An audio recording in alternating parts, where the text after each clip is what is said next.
Hey, everyone, quiet down. There's a bulletin on TV. And now for this news flash. The worst blizzard in 50 years is approaching us at a great rate.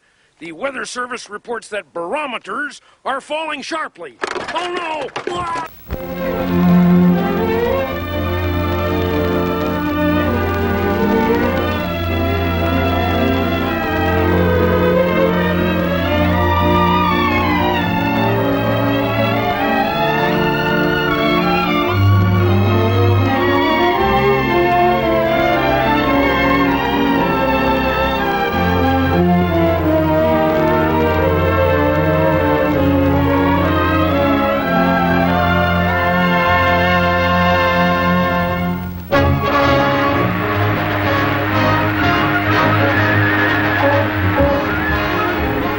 Welcome home. Well done.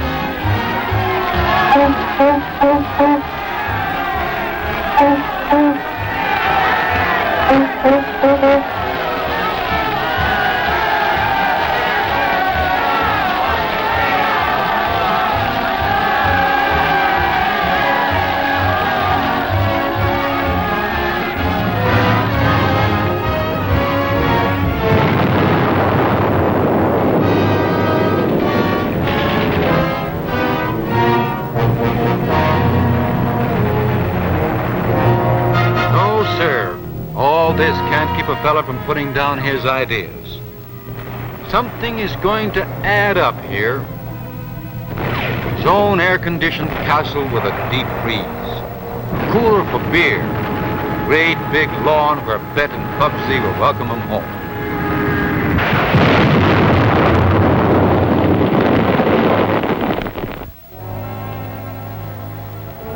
No, sir, all this can't stop a fella from keeping his ideas.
Mighty swell this is. A long time coming. They're all here, sure enough. Yes, there's no place like home.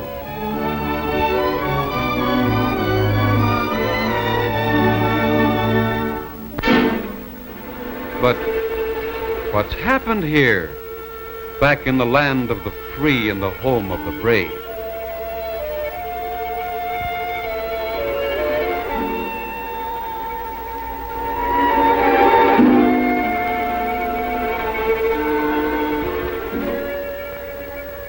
Are you all living here?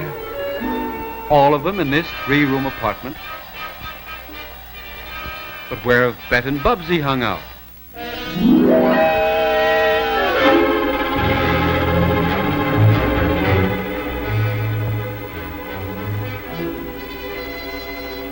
Oh, no. Bart is back now. He'll dig out a spot for the 3 of them. Uncle Rod knows. There isn't a spot in town, not a rabbit hole. We'll see about that. A man can have resource and gumption. We'll find a spot. We'll find a home right now. Before lunch, and be back. They want a roof of their own, that's all. A place of their own.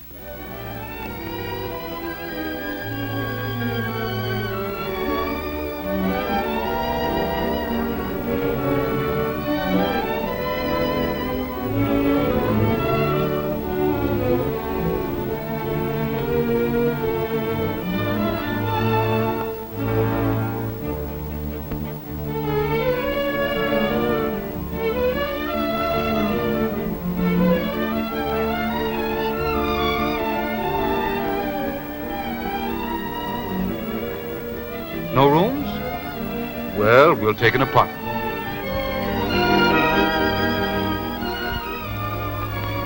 This one looks nice.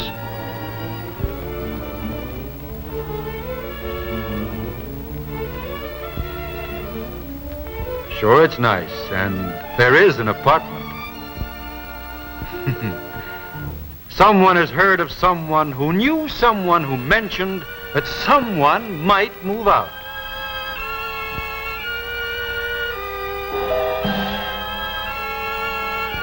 Hunting a home. The most intense, prolonged, widespread, desperate hunt in history, with the hunters running into the millions.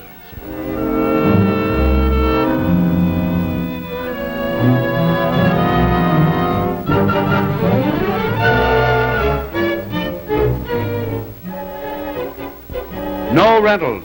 No rentals since last Wednesday. But I do have a house for sale at $18,000.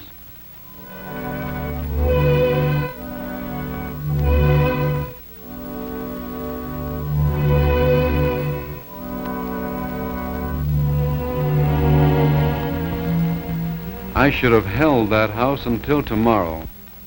I could have gotten $20,000.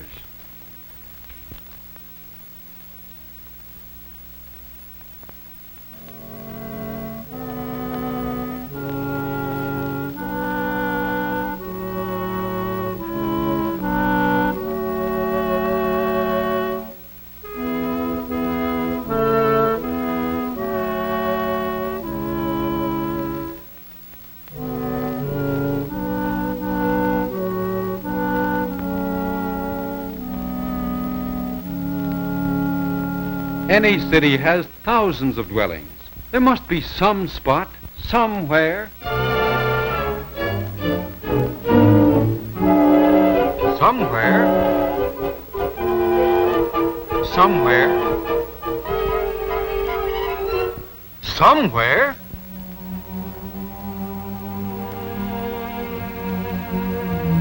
Somewhere.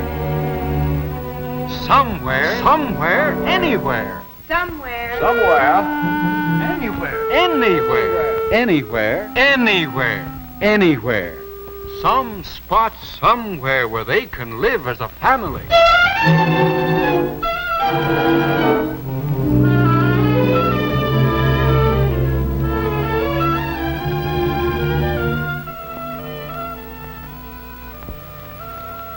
I've got to have a home. No one is to blame, yet everyone is to blame. There's been a lag in home construction for more than 15 years. During the past 5 years, the population of the United States has increased 8 million. Now there are building material shortages of all kinds, and shortages of manpower in the building trades. Everywhere, citizens were aware of the emergency. In the city halls of hundreds of cities, in state legislatures, and in Washington. In the committee rooms of the national capital, a solution was sought. Be it enacted that to meet this emergency, funds and the necessary authority will be forthcoming to launch the Veterans Program.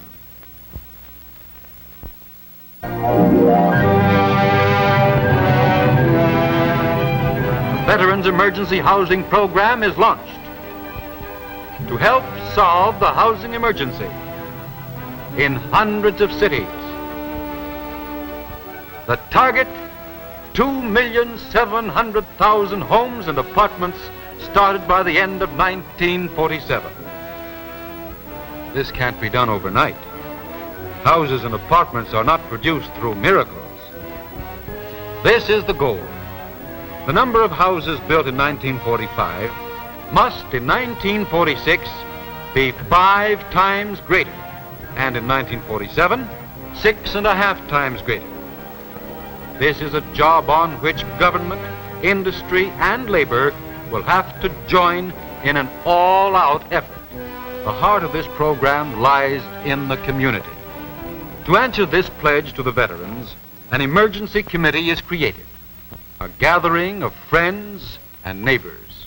Called for the Mayor's Emergency Committee are a representative of veterans. It's their program, remember? And a local housing authority director. Here are a real estate dealer, a representative of home builders, and a representative of home financing institutions, representatives of the AFL and of minority groups. A delegate from the CIO, a newspaper editor.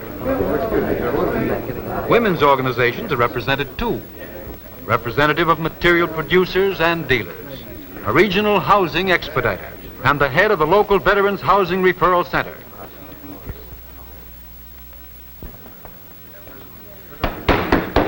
All right, let's call the meeting to order. Let's hear the reports of our committees. The war is not over. This is for Operation Hometown USA, to redeem its pledge to their veterans. Such emergency committees are at work in Worcester, Pittsburgh, Chicago, Salt Lake City, Los Angeles, right across the nation, in large cities and small. What has this committee already done for their veterans? All right, the first report is that of our referral center.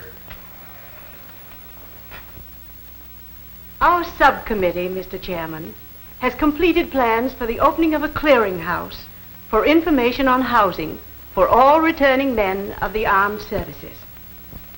In the referral center, we find out all we can about every veteran's needs. Here we give him consultation and advice. Does the veteran wish to build or rent? For rental, he is shown our classified listings. We have classified the type of vacancy that we receive. However, if the applicant wishes to build, the veteran is told how application may be made for a priority to the state or district office of the FHA, and he is also told where he may find out about a loan under the GI Bill of Rights. Thank you very much, Mrs. Watkins.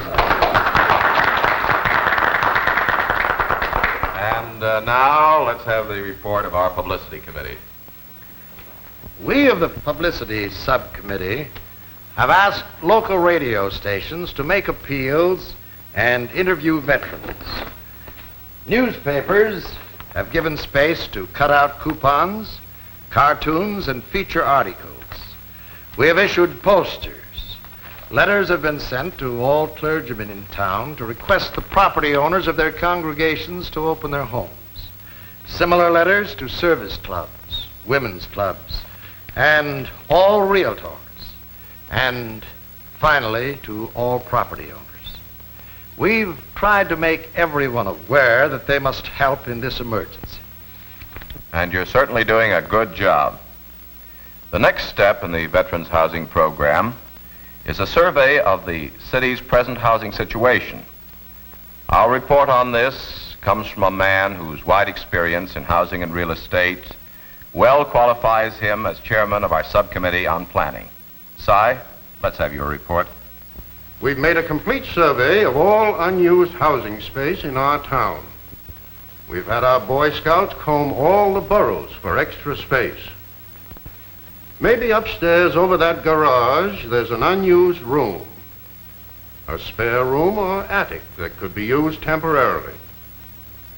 We've asked all our folks, people who are so situated, if they'd consider remodeling large houses into additional apartments. That helps. Now that's how we've tried to take the edge off the housing shortage in our town until construction can get underway and catch up with all this demand. And the demand is certainly great, isn't it, Tom? It really is. Tom and I have made a recount of substandard housing, checked existing maps. We know just where we stand on that. There are a lot of veterans in those houses. They should be considered. Now here's one result of our survey.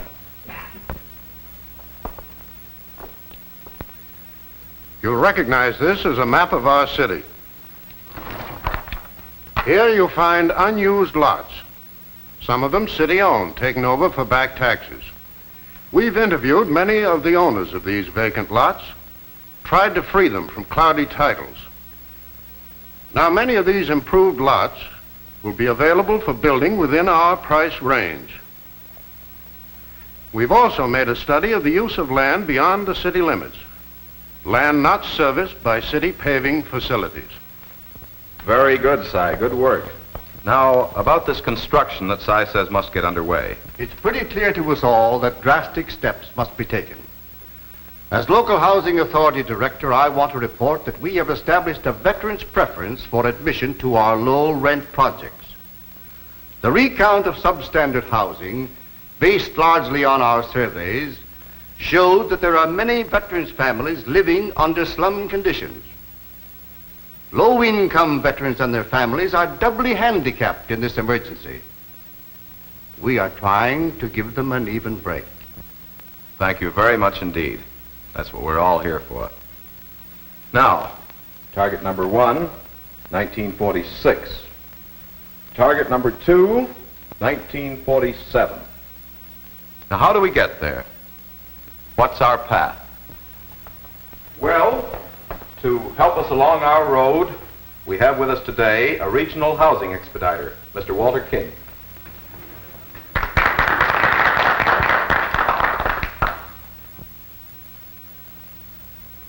We all agree that the Veterans Emergency Housing Program is going to depend primarily on community action.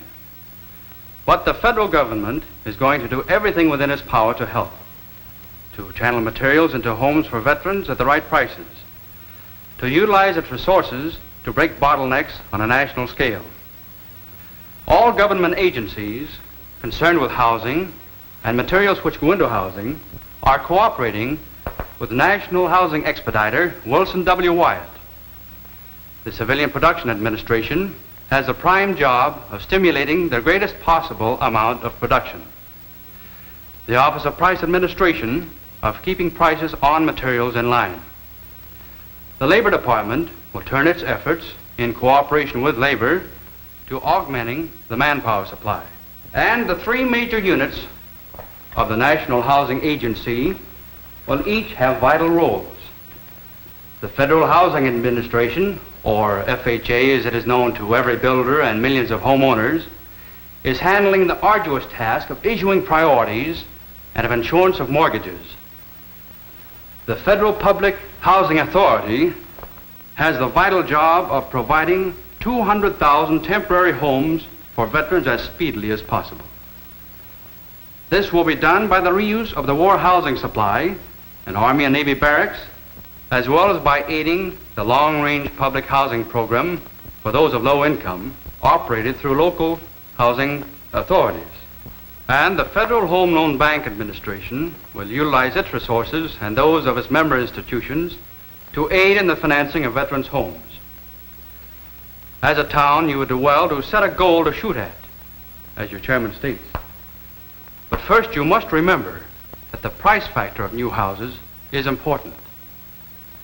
A War Department survey shows that 84% of the veterans throughout the nation can't afford more than a $6,000 house, can't pay more than $50 a month rent.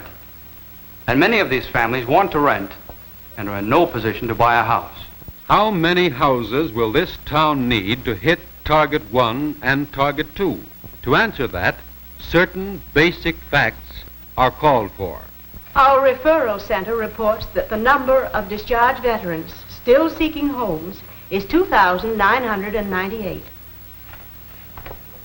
Selective Service reports total number of men from this town in war service for the period of July 1st, 1940 to June 1st, 1946 is 6,451. The 1946 population of this town is 59,963. No correction on that.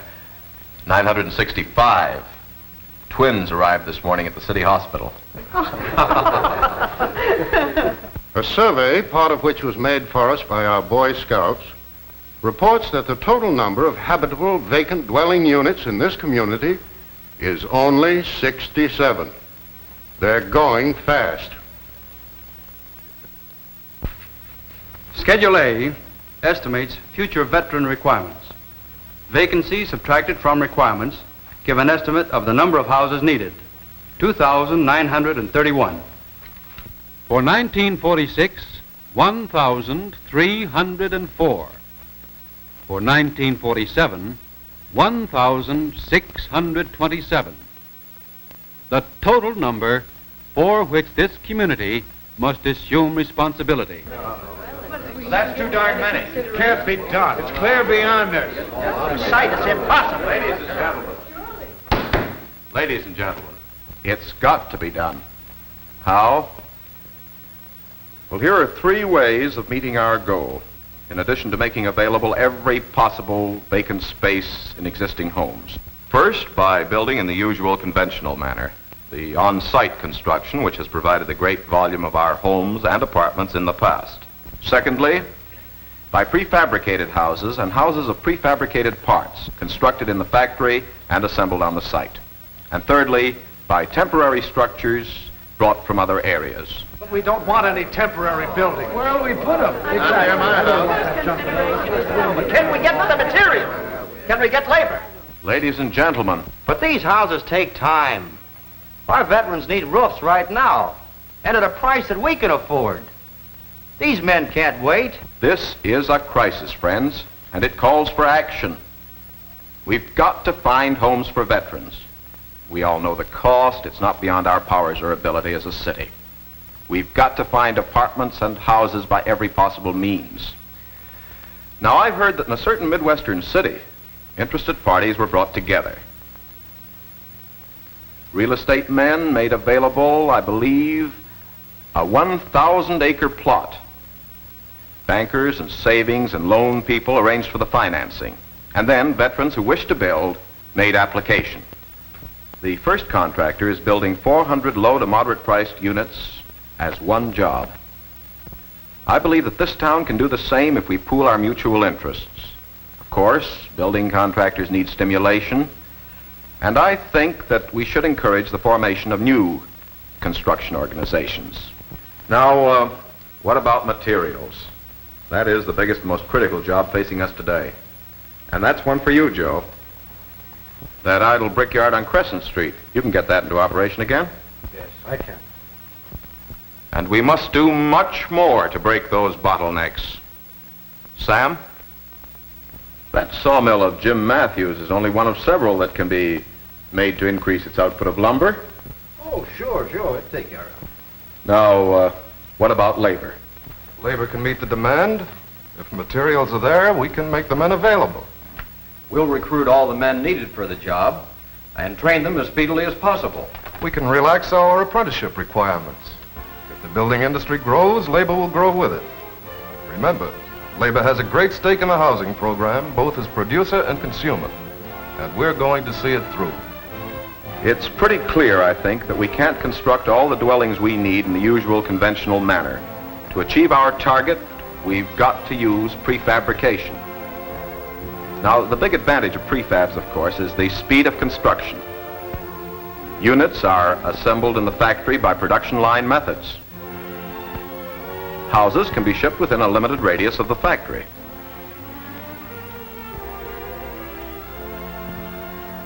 The prefabricated houses that we want are not flimsy structures.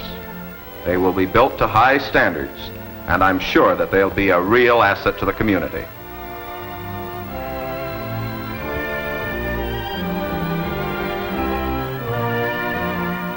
Former service barracks and war housing are placed at the disposal of veterans. 200,000 of these units are being dismantled and moved through the Federal Public Housing Authority to cities and colleges where the need is extreme for immediate shelter.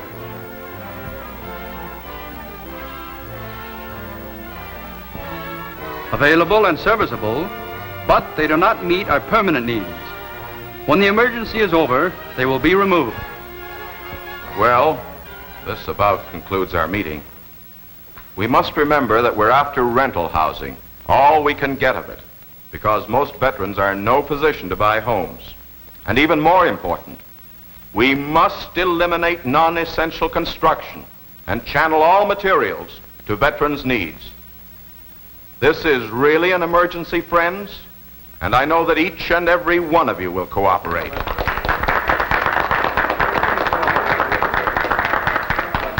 And now, Let's have a discussion and a vote. But the important thing is early decision. Decision about land for the necessary constructions, land for all income groups. Questions about city paving and extension of facilities.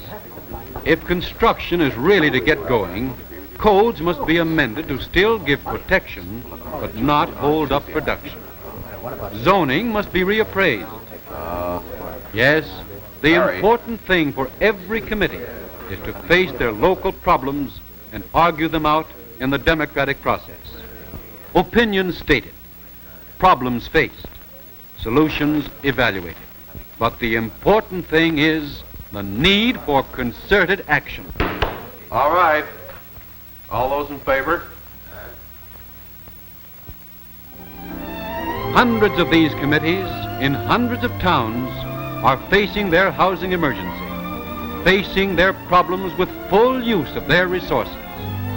Over and above, they plan their future and the future of the nation. Building should grow to be the major United States industry. Better living conditions are ahead for us all. City planners and planning commissions, builders, labor, financing agencies, local housing authorities, civic groups, alert citizens everywhere are meeting the enlarged demands of the 20th century. Cities will plan their growth. Communities will provide more neighborhoods where men and women can live in comfort and dignity. There will be wider spaces, community facilities for all, more air and sunlight, more living rooms, more houses, and a rich, full life for everyone.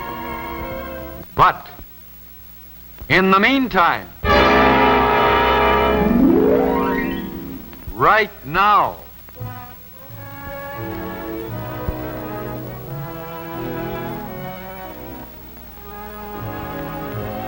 I've got to have a home. let's do it. Let's give him a home.